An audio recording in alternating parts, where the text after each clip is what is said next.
नमस्कार, मैं हूं विनोद कुमार शुक्ला। अड्डा पर आपका स्वागत है। कर्नाटक में कांग्रेस की जो स्थिति है वो एक तरफ कुआं एक तरफ खाई वाली स्थिति है। बड़ी मुश्किल वाली स्थिति है। जिस तरह से जो वहाँ के उप मुख्यमंत्री हैं उन्होंने DK शिव कुमार उन्होंने ट्वीट किया कि जो ट्वीट के शब्द थे, word power is word power, और बेसिकली उन्होंने एक्सप्लेन किया कि चाहे जो भी हो, अगर वो अपनी बात जो उसने कहा है वो नहीं रखता है तो उसके मायने बड़े खराब होते हैं। अब इसका जवाब भी आ गया मुख्यमंत्री की तरफ से कि a word is not power unless it बेटर्स the word for people. अब ये दोनों ट्वीट, हालांकि दोनों ट्वीट्स के टाइम लाइन में अंतर है, लेकिन इन दोनों ट्वीट्स ने जो है वो ये साफ कर दिया कि कुछ जो है गड़बड़ चल रहा है कर्नाटक के कांग्रेस में, और कुछ नहीं बहुत कुछ गड़बड़ चल रहा है। अब उसका जवाब जब कांग्रेस के राष्ट्रीय अध्यक्ष से मांगा गया तो उन्होंने ये कहा कि हम इस मामले को हाईकमांड के सामने रखेंगे। अब कांग्रेस अध्यक्ष का हाईकमांड कौन है, ये हालांकि अगर आप सामान्य उसमें जानने की कोशिश कीजिएगा तो कांग्रेस अध्यक्ष का हाईकमांड कोई नहीं हो सकता है, लेकिन शायद कांग्रेस में ऐसा होता है कि वहाँ पर अध्यक्ष कोई भी हो, लेकिन हाईकमांड हमेशा गांधी परिवार से ही कोई होता है।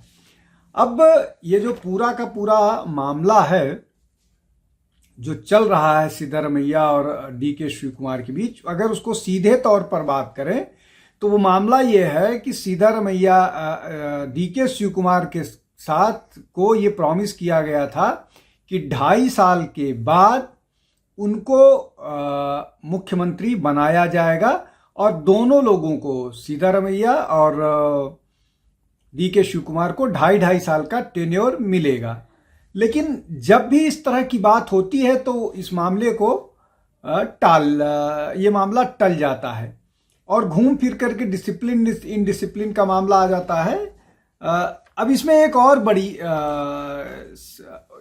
खराब स्थिति है जिसको समझ लेते हैं कि ऐसी ही स्थिति जो कर्नाटक में अभी है, ऐसी ही स्थिति छत्तीसगढ़ में भी थी। जब भूपेश बघेल और TS सिंहदेव के बीच में ऐसा ही मामला चल रहा था और सिंहदेव का लगातार ये कहना था कि उनसे प्रॉमिस किया गया था कि 2.5 साल बाद उनको मुख्यमंत्री बनाया जाएगा, लेकिन नहीं हुआ। और भूपेश बघेल प्रिवेल करते रहे और उन्होंने किसी तरह से जो केंद्रीय नेतृत्व है उसको इस बात के लिए कन्विंस कर लिया कि जो TS सिंहदेव हैं इनको उप मुख्यमंत्री बना देते हैं। और उसके बाद वो आया गया, बात आई गई, खत्म हो गई। उसको TS सिंहदेव ने दबाव में शायद उसको स्वीकार कर लिया। या जो कांग्रेस की स्थिति छत्तीसगढ़ में हुई, जहां पर सबसे ज्यादा संभावना थी कि कांग्रेस शायद वहां रिपीट कर सकती है, वहां बुरी तरह से हारी। अब कमोबेश वैसी स्थिति कर्नाटक में है। अंतर सिर्फ ये है कि यहां पहले से ही DK शिव कुमार जो है वो उप मुख्यमंत्री हैं। अब इस परिस्थिति में, इस सिचुएशन से कैसे निकलेगा, कैसे कांग्रेस निकलेगी? अब इसमें इस तरह के मामले, चाहे वो पंजाब में जब नवजोत सिंह सिद्धू आक्रामक थे कैप्टन अमरिंदर सिंह के खिलाफ और उनका भी एम्बिशन यही था कि उनको मुख्यमंत्री बनाया जाए, लेकिन इस सब मामले में कांग्रेस जो है ऑस्ट्रिच सिंड्रोम से ग्रसित नजर आई। मतलब ये जिसको कहिए कबूतरी मानसिकता कि आंख बंद कर लीजिए तो खतरा टल जाएगा। लेकिन आंख बंद करने से ना पंजाब का खतरा टला, आंख बंद करने से ना छत्तीसगढ़ का खतरा टला, आंख बंद करने से न राजस्थान का खतरा टला। ये जो 3 बड़े स्टेट्स हैं जहां पर ये खतरे रहे और कांग्रेस को ह्यूमिलिएट होना पड़ा चुनाव में। लेकिन अब इसमें मुश्किल ये है कि कांग्रेस नेतृत्व तो कोई निर्णय ही नहीं ले पाया, अनिर्णय की स्थिति थी। कांग्रेस नेतृत्व ने एक निर्णय लिया था जब सचिन पायलट को मुख्यमंत्री बनाना चाह रहे थे, उन्होंने ऑफर दिया अशोक गहलोत को कि आप राष्ट्रीय अध्यक्ष पद की जिम्मेदारी संभालिए। लेकिन जब अशोक गहलोत ने राष्ट्रीय अध्यक्ष पद की कुर्सी ठुकरा करके राजस्थान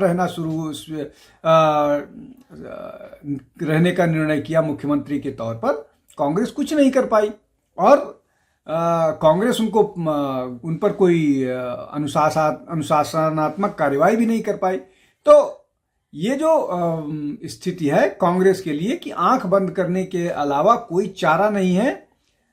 लेकिन क्या कर्नाटक में ऐसी ही स्थिति बनी रहेगी और कर्नाटक में क्या स्टेटस को करके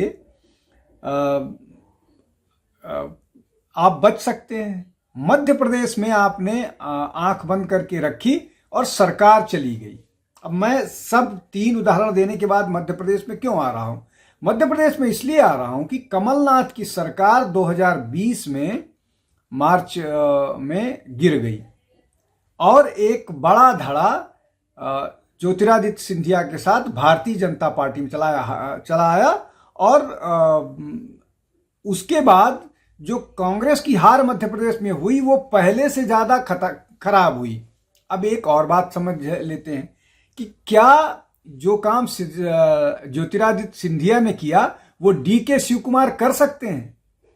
इसमें थोड़ा सा संदेह है, लेकिन इसको आप पूरी तरह से नकार भी नहीं सकते हैं। पूरी तरह से नकार इसलिए नहीं कर सकते हैं कि लगातार डीके शिव कुमार कांग्रेस की बात करते हैं और वो ये कहते हैं कि अगर आप मेरा हाथ, शरीर का कोई हिस्सा काटोगे तो उसमें से कांग्रेस का ही ब्लड निकलेगा। तो इस तरह की भावनात्मक बात करते रहते हैं, लेकिन इन सब भावनात्मक बातों से क्या समस्या का समाधान होगा? क्या उनकी बात सुन करके कोई निर्णय हो पाएगा कांग्रेस के नेतृत्व का? अब इसमें एक और महत्वपूर्ण बात है कि कांग्रेस के राष्ट्रीय अध्यक्ष जो हैं वो भी कर्नाटक से आते हैं, उसके बाद भी इस समस्या का समाधान नहीं हो पा रहा है। बावजूद इसके किसी जो कांग्रेस के राष्ट्रीय अध्यक्ष हैं मल्लिकार्जुन खड़गे, वो भी कर्नाटक के हैं, फिर भी समाधान नहीं निकल पा रहा है। तो इसके पीछे कारण क्या है? इसके पीछे कारण यही है कि जो मल्लिकार्जुन खड़गे हैं वो कोई निर्णय ले पाने की स्थिति में नहीं है। इस पूरे मामले में कांग्रेस के जो गांधी परिवार है, राहुल गांधी, सोनिया गांधी और प्रियंका गांधी का ही निर्णय जो है वो चलेगा। अब इन तीनों ने गांधी परिवार के 3 जो सदस्य हैं, इन तीनों को लेकर के भी प्रदेश में बातें चल रही है। जैसे छत्तीसगढ़ में भूपेश बघेल लगातार अपनी बातें मनवाते रहे और उनको ये कहा जाता रहा कि वो प्रियंका गांधी के खास हैं, इसलिए उनको डिस्टेबलाइज नहीं किया जाएगा। ऐसी ही बात मतलब कर्नाटक में हो रही है। वहां भी 2 नेताओं का बंटवारा है कि एक राहुल के हैं और दूसरे प्रियंका गांधी के खास है। और ये बंटवारा लगभग हर जगह है, चाहे आप राजस्थान की बात करें, चाहे मध्य प्रदेश की बात करें, चाहे किसी राज्य की बात करें। अब उन परिस्थिति में जो ये सिबलिंग राइवलरी है, उस सिबलिंग राइवलरी का क्या कितना रोल है या कितनी भूमिका है और सिबलिंग राइवलरी किस तरह का रोल प्ले कर रहा है, ये जो कांग्रेस के की आंतरिक लड़ाई है उसमें।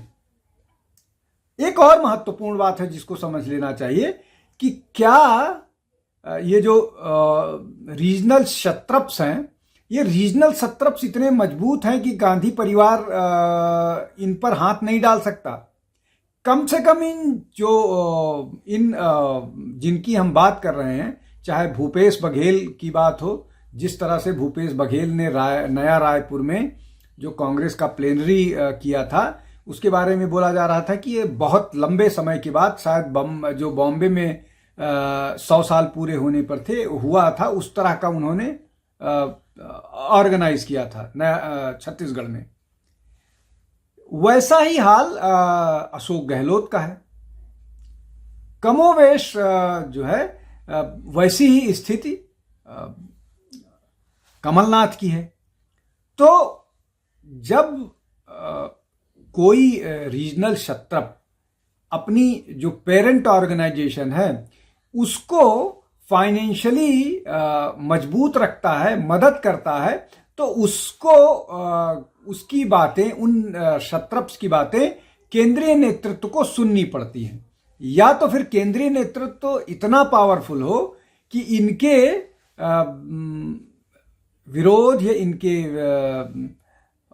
किसी उस पर कड़ाई से कार्रवाई करे और इस बात से बेफिक्र रहे कि इसका कितना फायदा कितना नुकसान होगा, और ये हिम्मत कांग्रेस नहीं जुटा पा रही है।